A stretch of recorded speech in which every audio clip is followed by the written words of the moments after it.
Well, here we are in Paris, and I have kidnapped my now famous colleague, Maria Teresa Gutierrez de Macgregor, from the University of Mexico. She has just this day been elected Vice President of the International Geographical Union, and that makes me feel very proud. I know that it's a kidnap, so we have to only have a short amount of time. But let me start by asking you how it felt to be elected Vice President of the International Geographical Union. Well, first, as geographer, I'm very, very pleased. And second, as woman, I'm more pleased. I really feel very happy because I think for many years it's on the first or the second woman in the committee. That's wonderful. Oh, we're all very excited about it. Thank you very much. Yes. What do you hope to do? Well, I think I'm going to work very hard in order to prove that women can work better than men. I am not very feminist, but I like to work hard and to try to show the people and the colleagues that women can do it very well.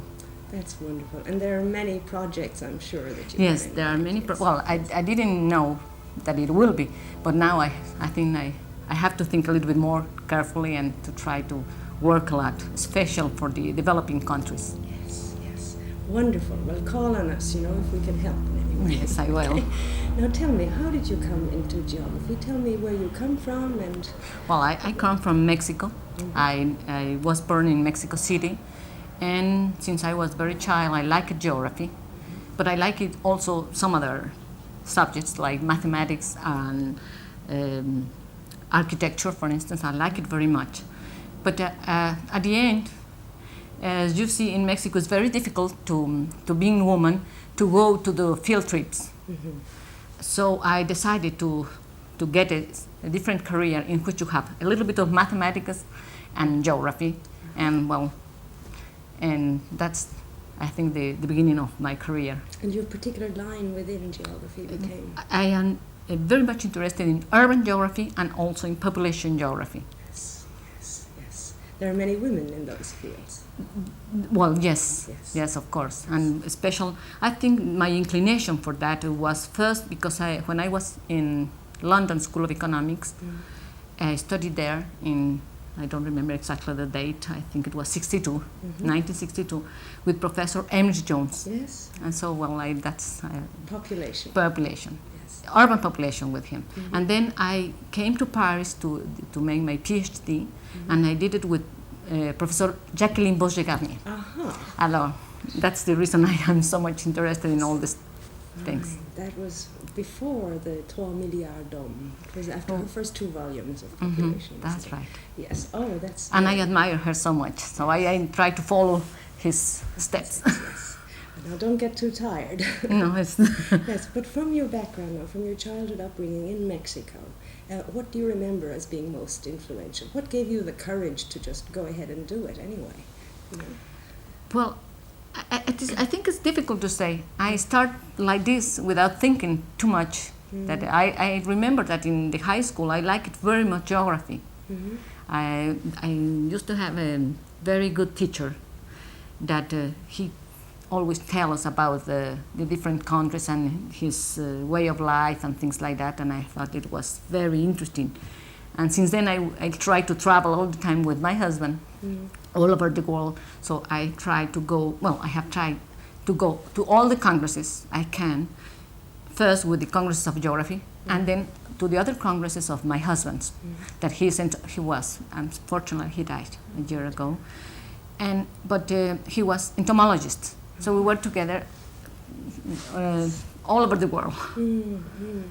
And his name is Macgregor. Yes? That's the reason of the Macgregor's name. My name is Gutierrez, but in Mexico we put together the name of the husband afterwards.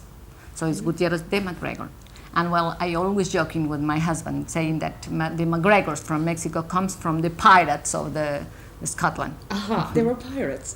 Well, they are always arrived the pirates to the Gulf Coast of Mexico, but it's only joking. And they took women as well. Yes, that's right. Yes. And have you worked mainly in Mexico since? Yes, mainly in Mexico, and especially in Mexico City, and all the big problems that Mexico City has. So many problems. I think it's one of the most interesting cities because you have all the problems, and so you can study anything you like There are problems of water, problems of pollution, problems of housing, problems of everything. So it's Yes. And you have a good department? yes. Fortunately, now I am the head of the department of the Institute of Geography. I am the director of the department. And we are 70 research workers. That's a big department. It's a big department. Yes. Well, yes. You know, I'm really curious about geography in general in Mexico. Can you give a sort of description of how things are there? well, we are very worried because since I want to say 5 or 7 years ago, they are trying to introduce geography, including in some other subjects. And we notice that this is very bad for geography. That is not good because the feeling of the geography, we notice that it's not the same, and people is not, the younger are not interested in geography. They really don't know if you include it. They are, how do you say it in English, banished in between all these things. So we are very worried about that. In spite of that, we have in the Institute of Geography of the university a group of researchers that they are trying to do their best for keeping the geography going. And those are, we have 3 departments, different departments: economic geography, social geography, and physical geography.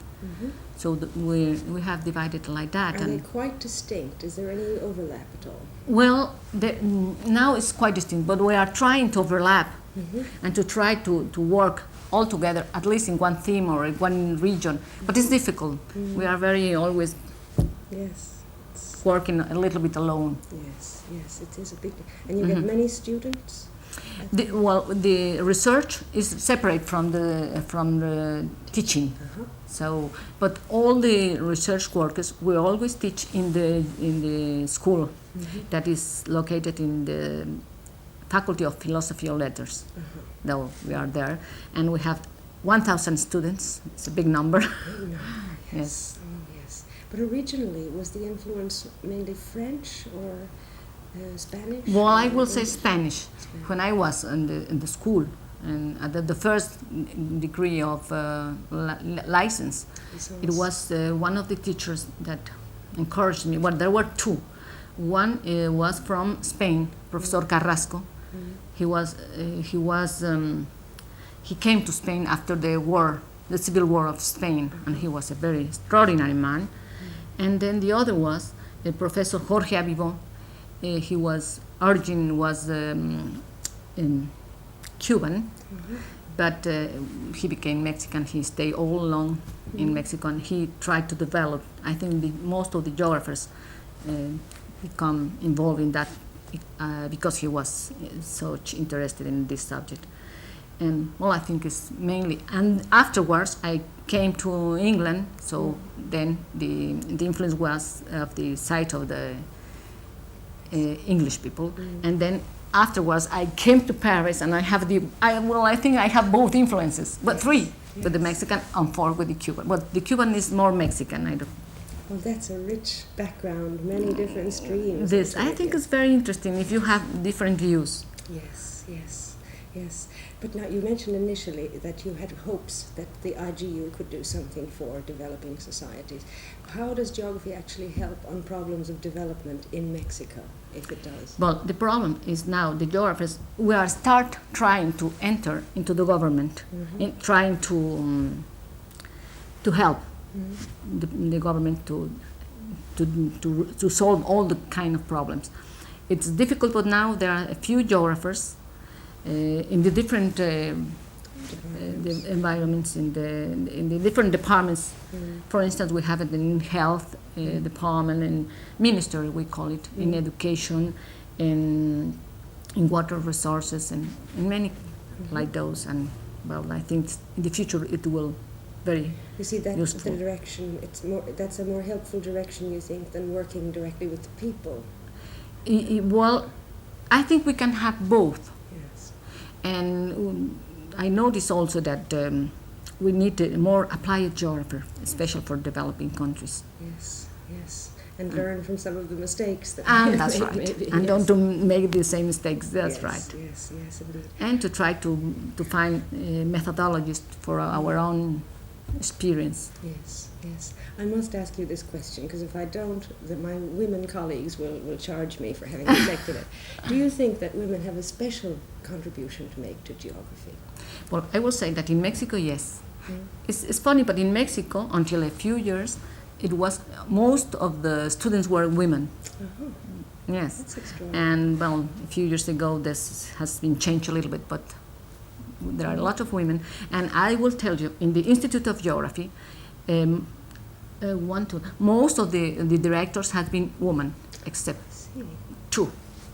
Isn't that extraordinary? Yes. I think it's characteristic of other South American countries.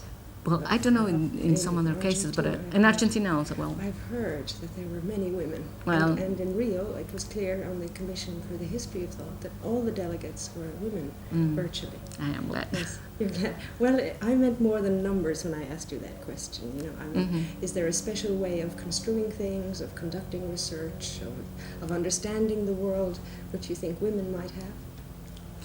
Well, I think we are more conscious in many things. We have more feeling, and we have this, how do you call it in English?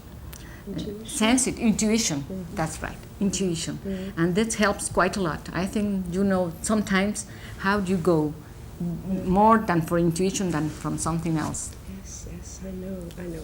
Well, I know that your election on this day and your way of construing things is going to give all of us women a lot of courage. Thank you. Thank you very much You're for welcome. coming. And I hope you make it through this day without a heart attack. Thank you very much.